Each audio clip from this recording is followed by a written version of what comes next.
Assalamualaikum warahmatullahi wabarakatuh. Oke, kita lanjutkan saja ceritanya. Tapi seperti biasa ya, belum tekan tombol like, bantu Mimin ya. Tekan tombol like terlebih dahulu. Bab 1313, munculnya seorang suci sejati, putra Tuhan dari seberang laut telah tiba. Mendengar perkataan Zuling, Ye Guan langsung mengernyit, sedikit bingung, baru saja muncul. Zuling mengangguk. Wajahnya tampak sedikit tidak senang. Dia tidak menyangka bahwa Bian Shengzi yang konon misterius itu tiba-tiba muncul. Ye Guan tersenyum dan berkata, "Kebetulan sekali." Zuling menatap Ye Guan, ingin mengatakan sesuatu namun menghentikannya. Ye Guan berkata, "Kita tidak punya jalan keluar sekarang. Kita hanya bisa mengalah dan terus maju." Zuling berpikir sejenak lalu mengangguk pelan. Benar. Dia baru saja membawa pulang pesan yang mengabarkan bahwa putra suci dari pantai seberang telah tiba. Jika Ye Guan mundur sekarang, baik dia maupun Ye Guan akan berada dalam masalah. Meniru putra suci dari pantai seberang merupakan kejahatan berat yang dapat dihukum dengan pemusnahan 10 klan. Jika apa yang dikatakan Ye Guan benar, kini mereka hanya bisa pasrah dan pergi. Melihat Zuling mengerutkan kening, Ye Guan tersenyum dan berkata, "Jangan terlalu banyak berpikir, lakukan saja selangkah demi selangkah." Melihat Ye Guan begitu tenang, Zuling sedikit terkejut, dia tidak memikirkannya lagi dan mengangguk, "Ayo pergi." Sambil berbicara, dia membawa Ye Guan dan Zhu Dao dan berjalan pergi. Kota suci di pesisir seberang sangat makmur, dan bangunan-bangunan di sekelilingnya sangat megah. Beberapa gedung tinggi memiliki ratusan lantai, berdiri di antara langit dan bumi seperti pilar batu yang menjulang tinggi, yang sangat spektakuler. Karena terbang tidak diperbolehkan di kota tersebut, semua orang hanya bisa berjalan kaki, yang membuat seluruh kota suci di pesisir seberang terlihat sangat semarak. Ye Guan melihat sekelilingnya dengan rasa ingin tahu. Ada beberapa toko di sekitar, semuanya menjual senjata dan harta karun magis, dan kualitasnya tidak rendah. Tiba-tiba, Ye Guan berhenti dan matanya tertuju pada salah satu toko. Toko itu sangat besar. Ada 5 kandang di depan toko, dan ada 5 pria kuat di dalam kandang tersebut. Budak liar, Ye Guan memperhatikan lebih dekat para budak liar itu, dan dia menemukan bahwa mereka semua memiliki aura yang kuat, terutama tubuh mereka, yang sangat kuat, dan fisik mereka tidak sebanding dengan orang kuat manusia biasa. Zuling tiba-tiba berkata, "Ayo pergi." Ye Guan menarik kembali pikirannya, mengangguk, lalu mengikuti Zuling ke kejauhan. Tentu saja dia tidak akan berpikir untuk membebaskan para budak. Lucu sekali, dia bahkan tidak bisa melindungi dirinya sendiri sekarang. Jika dia melakukan hal di luar kemampuannya, bukankah itu sama saja dengan mendatangkan kematian? Segera, di bawah kepemimpinan Zuling, ketiganya tiba di katedral yang pernah mereka lihat di luar kota sebelumnya. Melihat katedral dari dekat saat ini, mereka bahkan lebih terkejut. Ketika mendongak, mereka tidak dapat melihat ujungnya sama sekali, dan perasaan tidak berarti pun muncul secara spontan. Tidak diketahui dari bahan apa seluruh candi itu terbuat, namun candi itu bersinar dengan cahaya keemasan yang redup, megah dan amat mempesona. Pada saat itu, mereka bertiga tiba-tiba menoleh dan melihat 3 orang penjaga berbaju besi emas memegang tombak berdiri tidak jauh di belakang mereka. Zuling sedikit mengernyit, penjaga suci dari pantai seberang. Ye Guan sedikit terkejut, karena dia menemukan bahwa aura ketiga orang ini sangat kuat, setidaknya di tingkat Sundao. Zuling menarik kembali pandangannya dan berkata, "Ayo pergi." Sembari berbicara, dia menuntun Ye Guan dan Zhu Dao menuju aula suci. Setelah memasuki aula, Mereka terkejut melihat langit berbintang yang luas. Di bawah kaki mereka ada jalan emas yang panjangnya 1000 kaki. Di ujung jalan emas itu, ada kursi suci. Ada sekitar 20 orang berdiri di setiap sisi kursi suci. Orang yang memimpin di sebelah kiri adalah seorang lelaki tua berjubah merah. Di belakangnya, semua orang mengenakan jubah merah. Akan tetapi, jubah merah mereka sedikit berbeda dengan jubah lelaki tua terkemuka. Ada lingkaran kain hitam di bagian bawah dan lengan jubah merah mereka. Pemimpin di sebelah kanan adalah seorang pria tua berjubah putih. Rambut dan jenggotnya putih semua, dan jubahnya seputih salju, tak bernoda. Di belakangnya, ada sekelompok orang berjubah putih, semuanya tua. Saat Ye Guan dan Zuling masuk, seorang pelayan berpakaian jubah dewa tiba-tiba berjalan cepat ke arah Zuling, memegang jubah hitam di tangannya. Dia membungkuk hormat kepada Zuling, lalu dengan hati-hati mengenakan jubah suci pada Zuling, lalu minggir. Zuling melangkah menjauh, Ye Guan dan Zhu Dao mengikuti. Zhu Dao merasa sedikit takut. Sialan, kalau dia ikut-ikutan orang sok tahu ini untuk membodohi orang dan gagal. Bisa jadi dia sudah mati di sini. Soalnya aura orang-orang di sini sangat kuat, dan kekuatan mereka jelas yang terbaik di dunia lain ini. Tetapi dia tidak punya pilihan. Jika dia memilih melarikan diri, orang ini mungkin akan membunuhnya untuk membungkamnya. Pada saat ini, suara Zuling tiba-tiba muncul di benak Ye Guan. Yang di sebelah kiri mengenakan jubah merah adalah kardinal, yang bertanggung jawab atas wilayah selatan di sisi lain dunia. Yang di sebelah kanan adalah uskup agung, yang bertanggung jawab atas wilayah utara. Keduanya berjuang dari bawah, jadi mereka tidak mudah dihadapi. Berhati-hatilah. Ye Guan mendengarkan kata-kata Zuling dengan ekspresi tenang. Tetapi dia sudah berpikir diam-diam di dalam hatinya. Pada saat ini, Anda tidak boleh bersikap pengecut. Segera, Zuling membawa Ye Guan dan Zhu Dao ke tengah aula. Pada saat ini, orang-orang di kedua belah pihak memandang Ye Guan. Di sebelah kiri, Kardinal menatap Ye Guan. Turunkan dia. Dalam sekejap, beberapa cahaya ilahi datang terbang langsung dari antara langit dan bumi, mencoba menangkap Ye Guan. Ye Guan mendorong pelan dengan ibu jarinya, dan pedang King Xuan pun melambung ke angkasa. Berdengung, saat suara pedang terdengar, keempat cahaya dewa hancur dan pedang King Xuan terbang kembali ke tangan Ye Guan. Dia berjalan perlahan ke arah kardinal tanpa mengeluarkan aura apapun. Tetapi semua orang di lapangan merasakan tekanan yang kuat. Kardinal menatap Ye Guan dengan tatapan tenang. Tetapi dia sedikit terkejut di dalam hatinya. Kekuatan pendekar pedang ini sedikit di luar dugaannya. Semua orang menatap Ye Guan. Semuanya sedikit ngeri. Apa yang akan dilakukan orang ini? Tubuh Ye Guan tiba-tiba menjadi ilusi. Pedang itu menyala. Di kejauhan, sang kardinal tiba-tiba mengulurkan jarinya dan menunjuk dengan ringan. Di ujung jari, cahaya keemasan aneh muncul, dan dalam sekejap, ribuan cahaya terang bermekaran, menghalangi cahaya pedang Ye Guan.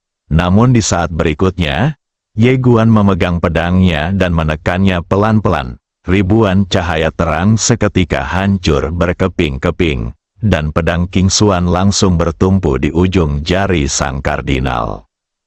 Patah, saat pedang itu menyentuh jari-jari sang kardinal, jari-jarinya terbelah dan darah menyembur keluar. Namun pada saat berikutnya, raut wajah Ye Guan sedikit berubah. Dan dia melihat sebuah kekuatan misterius tiba-tiba memancar dari ujung jari sang kardinal.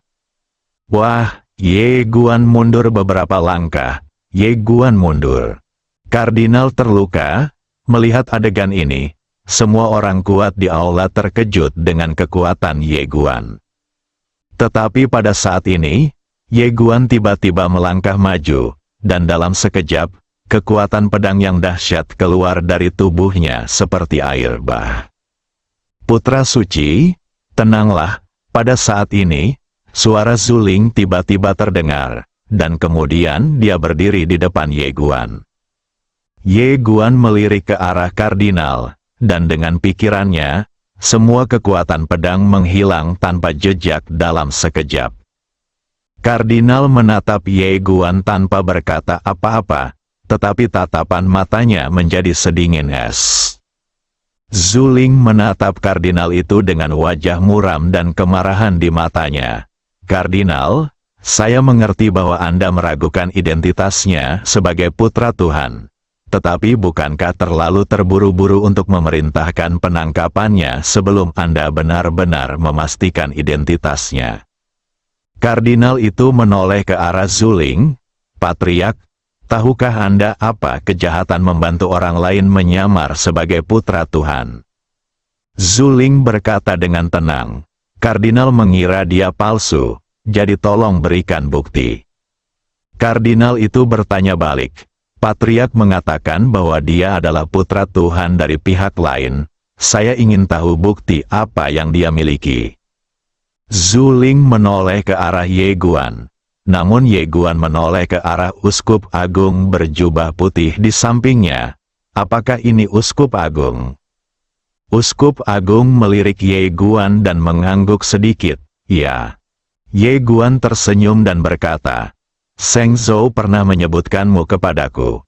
Katanya kamu memiliki penampilan seperti orang suci sejati. Melihatmu hari ini, itu memang benar." Setiap orang, Uskup Agung itu menatap Ye Guan tanpa berkata apa-apa. Namun matanya yang bijak seakan berkata, "Apakah kau mencoba membodohiku, nak?" Ye Guan menambahkan, "Kali ini aku diperintahkan untuk datang ke sini. Pertama-tama untuk melawan para bidat di seberang laut kepahitan, dan kedua untuk membantu para penganut setia di seberang dunia untuk menerobos ke orang suci sejati." Uskup Agung berkata dengan tenang, "Oh, dia tidak menargetkan Ye Guan karena tidak perlu melakukannya. Lagi pula, sekarang tidak ada konflik kepentingan, dan situasinya tidak jelas, jadi lebih baik menunggu dan melihat." Ye Guan tiba-tiba meraih lengan Uskup Agung dan berkata, "Uskup Agung, mari kita bicara di tempat lain." Sambil berbicara, dia membawa Uskup Agung langsung ke menara kecil. Setelah memasuki menara kecil, ekspresi Uskup Agung tiba-tiba berubah. Kejutan yang belum pernah terjadi sebelumnya, Ye Guan tidak terkejut dengan reaksi Uskup Agung. Dia tersenyum tipis dan berkata, "Uskup Agung, ruang dan waktu ini berisi rahasia orang suci sejati. Dengan bakat Uskup Agung, dia akan mampu membuktikan orang suci sejati dalam 100 tahun. Uskup Agung menoleh untuk melihat Ye Guan, yang tersenyum di depannya, dan hatinya sudah dipenuhi dengan keterkejutan. "Siapakah putra suci dari pantai seberang itu?" Ye Guan melanjutkan, "Uskup Agung dapat datang untuk bermeditasi dan berlatih kapan saja." Uskup Agung itu terdiam. Dia memandang waktu dan ruang aneh di sekelilingnya dan hatinya pun tergerak. Orang suci sejati, ini adalah impian seumur hidup mereka. Namun sepanjang sejarah, hanya sedikit orang yang dapat menjadi orang suci sejati. Misalnya, ada 1328 uskup agung di gereja suci pesisir lain sejak zaman kuno hingga sekarang, tetapi tidak seorang pun dari mereka yang akhirnya dimahkotai sebagai orang suci. Lebih sulit daripada memanjat ke langit, uskup agung menoleh ke arah Ye Guan. Dia ragu sejenak, lalu berkata, "Apakah Seng Zhou benar-benar mengatakan bahwa aku mempunyai penampilan seperti orang suci sejati?" Ye Guan mengangguk. "Ya." Uskup agung tiba-tiba membungkuk dalam-dalam kekehampaan dan berkata dengan gembira, Saya tidak pernah berpikir bahwa saya akan dikenang oleh tabut suci. Saat dia mengucapkan bagian terakhirnya, air mata benar-benar mengalir di matanya.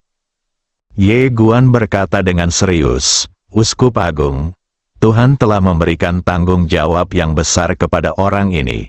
Dunia masa depan di sisi lain masih membutuhkanmu dan aku untuk bekerja sama." Uskup Agung itu memegang tangan Ye Guan dan berkata, "Jangan khawatir, anakku, seseorang akan mati demi temannya. Karena aku telah menyerahkan hidupku kepada Tuhan, aku akan mengorbankan hidupku untuk Tuhan." Ye Guan ingin mengatakan sesuatu, tetapi pada akhirnya dia hanya menghela nafas. Uskup Agung sedikit bingung, mengapa anak Tuhan mendesah. Ye Guan menghela napas lagi, menepuk lengan Uskup Agung dengan lembut, dan berkata dengan sedih, "Uskup Agung, Anda tidak tahu, di dunia lain kita, ada orang jahat di antara orang-orang." Bab 1314, Siapakah Putra Suci? Di dalam aula, ketika Ye Guan dan Uskup Agung memasuki menara kecil, semua orang yang hadir kebingungan. Kemana arahnya ini? Zuling tetap diam. Ekspresinya tenang. Tetapi dia juga sedikit gugup saat ini. Jika Ye Guan tidak bisa meyakinkan Uskup Agung, maka situasi mereka akan buruk. Tetapi jika dia bisa meyakinkan Uskup Agung, itu akan sangat bermanfaat bagi mereka. Namun, bisakah Ye Guan benar-benar meyakinkan Uskup Agung? Dia benar-benar tidak tahu. Kardinal itu menatap Zuling dan mencibir. "Zuling, aku tidak pernah menyangka kau berani membawa orang luar untuk berpura-pura menjadi putra dari pantai seberang. Kau benar-benar pantas dibunuh." Zuling melirik kardinal dan berkata dengan tenang, "Bukankah kau bilang kau juga menemukan putra dari pantai seberang? Di mana dia?" Kardinal itu tersenyum dan berkata, "Putra dari pantai lain sedang menemui Hierophant sekarang. Setelah uskup memverifikasi identitasnya, hal itu akan diumumkan ke publik. Aku ingin tahu bagaimana kau akan menghadapinya nanti." Zuling tampak tenang, tetapi hatinya agak khawatir. Bagaimanapun, Ye Guan memang palsu. Kardinal ingin mengatakan sesuatu yang lain, tetapi pada saat ini, Ye Guan dan Uskup Agung muncul di tempat kejadian. Kardinal itu segera berkata, "Kemarilah, tangkap orang ini untukku." Ada orang-orang kuat di sekelilingnya yang berjalan mendekati Ye Guan. Lancang, Uskup Agung tiba-tiba menjadi murka, dan aumannya bagaikan guntur musim semi.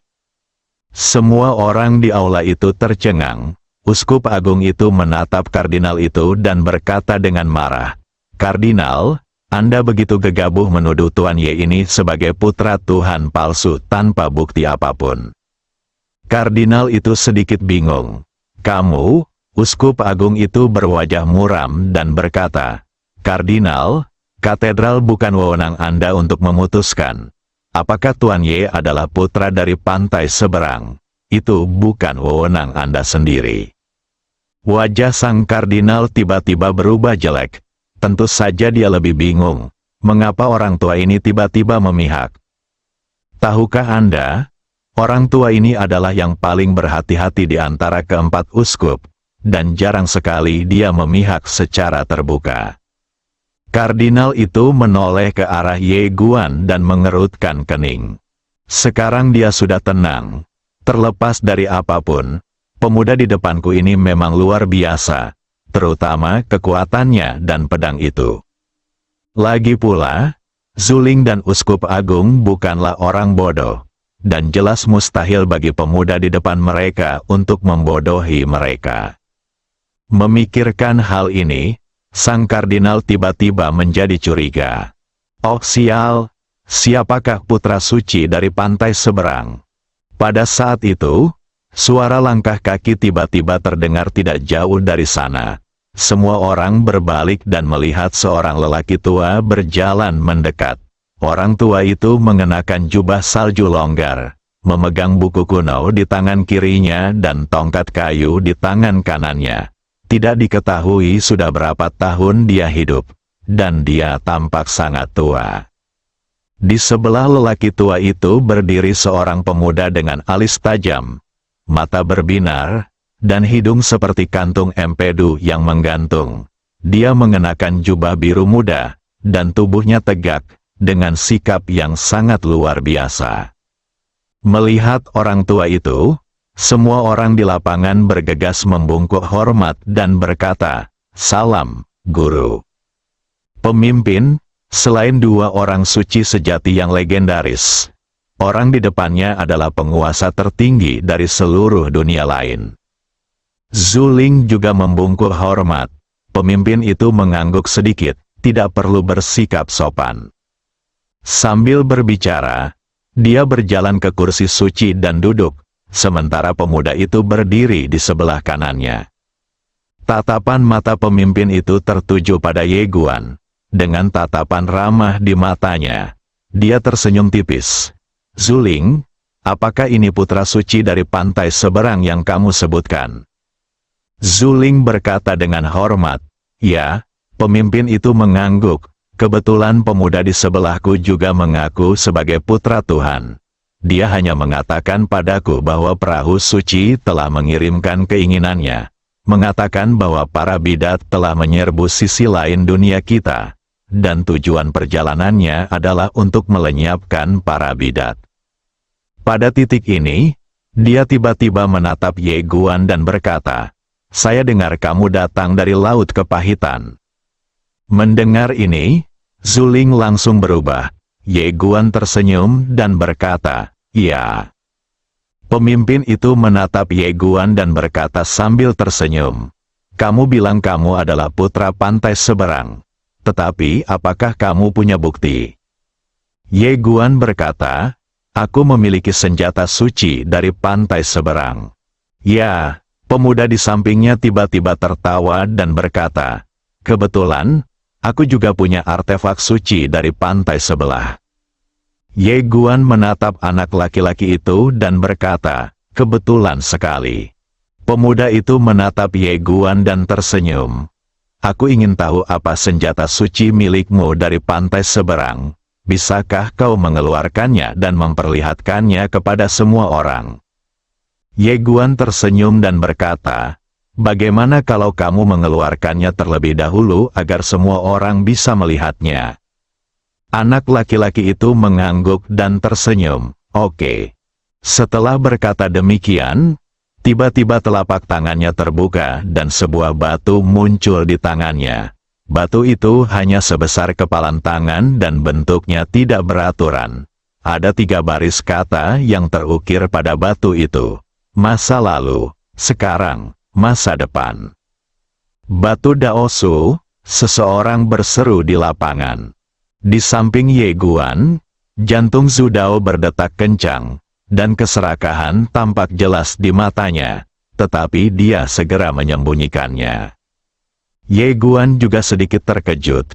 Bukankah batu Daosu ini yang diinginkan Asu ini? Pemuda itu menatap Ye Guan dan berkata sambil tersenyum, "Apakah kamu mengenali benda ini?" Ye Guan mengangguk, "Ya, batu penelusuran Dao dapat memanggil masa lalu ke masa kini dan menyatu dengan dirinya sendiri." Pemuda itu tersenyum dan berkata, "Tentu saja, Anda tidak tahu kekuatan sebenarnya dari benda ini. Tetapi itu tidak masalah. Para uskup di lapangan seharusnya mengetahuinya." Di dalam aula, semua uskup terdiam. Zuling dan Uskup Agung tampak muram. Mereka mengetahui kekuatan sesungguhnya dari batu Daoshi ini karena tercatat di kuil suci di pantai lainnya. Kalau benda ini jatuh ke tangan seorang santo sejati, maka benda ini akan menjadi tak terkalahkan, karena seorang santo sejati dapat memanggil dirinya di masa lalu dan dirinya di masa depan untuk menyatu. Ini setara dengan meningkatkan kekuatan Anda 3 kali lipat secara instan. Satu orang kudus sejati langsung menjadi 3. Seberapa mengerikan ini? Ini pastinya artefak suci dari sisi lain, tak terbantahkan. Di dalam aula, semua orang memandang Ye Guan yang berdiri di samping. Pemuda itu juga menatap Ye Guan sambil tersenyum tipis. "Kakak, giliranmu." Ye Guan melihat sekeliling dan berkata, "Tempat ini agak sempit, bagaimana kalau kita bicara di tempat lain?" Setelah berkata demikian, ia memimpin semua orang di lapangan langsung ke menara kecil. Setelah memasuki menara kecil itu, ekspresi semua orang langsung berubah. Termasuk anak laki-laki itu, 10 tahun di menara. Sehari di luar ruangan, semua orang sedikit bingung, merasa seperti sedang bermimpi dan itu tidak terasa nyata sama sekali. Ekspresi pemimpin itu berangsur-angsur menjadi serius. Ye Guan tiba-tiba bertanya, "Apakah kamu mengenali menara ini?" Semua orang memandang Ye Guan. Pada saat ini, ekspresi yang mereka tunjukkan saat melihat Ye Guan telah berubah. Wajah kardinal tampak sedikit jelek saat ini. Dia melirik Ye Guan dan tidak dapat menahan perasaan sedikit ragu dalam hatinya. Mungkinkah orang ini benar-benar putra dari seberang lautan? Meskipun dia enggan mengakuinya, akal sehatnya mengatakan bahwa orang ini kemungkinan besar adalah putra pantai seberang. Apalagi kalau dipikir-pikir, betapa sombongnya orang ini di awal. Kalau dia bukan putra suci dari pantai seberang, bagaimana mungkin dia berani menghunus pedangnya di tempat ini hanya karena ada perselisihan? Memikirkan hal itu, dia ingin menamparkan dirinya sendiri. "Amarahku sendiri, mengapa kamu tidak tahu cara bersabar saat itu? Bagaimana Anda bisa begitu sewenang-wenang? Saya tidak tahu apakah sudah terlambat untuk meminta maaf sekarang." Tak jauh dari situ, wajah pemuda itu pun berubah sedikit jelek pada saat ini. 10 tahun di menara, 1 hari di dunia luar. Operasi ini jelas jauh lebih canggih daripada batu pelacak. Dia melirik Ye Guan dan mengerutkan kening dengan erat. Melihat tak seorang pun menjawab, Ye Guan bertanya lagi, "Apakah kamu mengenali menara ini?" Saat itu, Uskup Agung berkata, "Tuan Ye, kami tidak mengenal menara ini karena tidak tercatat dalam Alkitab." Ye Guan tersenyum tipis. Memang benar tidak ada catatannya, karena menara ini adalah harta paling berharga di perahu suci, dan disebut menara leluhur. "Xiaota, menara leluhur?" Seorang sesepuh bertanya dengan bingung, "Apa artinya ini?" Ye Guan tersenyum dan berkata, "Nama tidaklah penting. Yang penting adalah menara ini adalah harta karun paling berharga di perahu suci dan belum pernah diwariskan." Sang tetua melirik Ye Guan dan berpikir, mungkinkah menara ini diwariskan dari leluhur kita? Ye Guan melanjutkan, "Apakah kamu punya keberatan?" Semua orang di lapangan saling memandang, siapakah putra suci dari pantai seberang? Mereka menatap pemuda itu, lalu Ye Guan, dan tiba-tiba merasa kewalahan. Akhirnya, semua orang memandang sang pemimpin. Pemimpinnya tersenyum dan berkata, "Nan Yi, tunjukkan pada semua orang tandamu di pantai seberang." Pria muda itu berjalan keluar dan mengangkat lengan bajunya. Di pergelangan tangan kanannya, ada tanda hitam yang tampak seperti perahu di seberang sungai. Tanda pantai seberang mengandung jejak keinginan tertinggi, yaitu keinginan perahu di tepi seberang. Produk asli dan harga wajar, semua orang memandang Ye Guan. Ye Guan merentangkan kedua telapak tangannya, dan ketiga garis keturunan berkumpul di telapak tangannya. Lalu, sebuah perahu ke pantai seberang yang dibentuk oleh garis keturunan muncul di telapak tangannya, jelas dan hidup. Setiap orang, Zhu Dao tidak tahan melihatnya dan hanya memalingkan kepalanya. Zhu Ling juga menundukkan kepalanya sedikit sehingga dia tidak bisa melihat ekspresinya. Pemimpin itu menatap Ye Guan. Apa ini? Ye Guan berkata dengan tenang. Tanda pantai lain. Tentu saja, ini adalah tanda pantai lain yang baru. Kau bisa melihat garis keturunanku. Saat dia berbicara, dia langsung melepaskan 3 kekuatan garis keturunannya. Ketika mereka merasakan 3 kekuatan garis keturunan Ye Guan, ekspresi semua orang di lapangan menjadi serius. Baru saja perhatian mereka tertuju pada keaslian tanda itu. Tetapi sekarang ketika mereka memperhatikan kekuatan garis keturunan, mereka menemukan bahwa kekuatan garis keturunan ini tidak normal. Kuatnya luar biasa, kamu palsu. Nan Yi tiba-tiba berkata dengan suara yang dalam, akulah putra pantai seberang yang sebenarnya. Ye Guan berkata dengan tenang, aku tidak mengatakan kamu bukan putra dari pantai seberang. Setelah mendengar kata-kata Ye Guan, semua orang sedikit bingung dan menatapnya. Zhu Dao dan Zhu Ling juga agak bingung. Nan Yi sedikit bingung. Apa maksud orang ini dengan perkataannya itu? Pada saat ini, Ye Guan bertanya lagi. Siapa bilang hanya ada satu putra suci dari pantai seberang? Sambil berkata demikian, dia menatap Nan Yi dan berkata, kamu adalah putra suci kecil, dan aku adalah putra suci agung. Bersambung.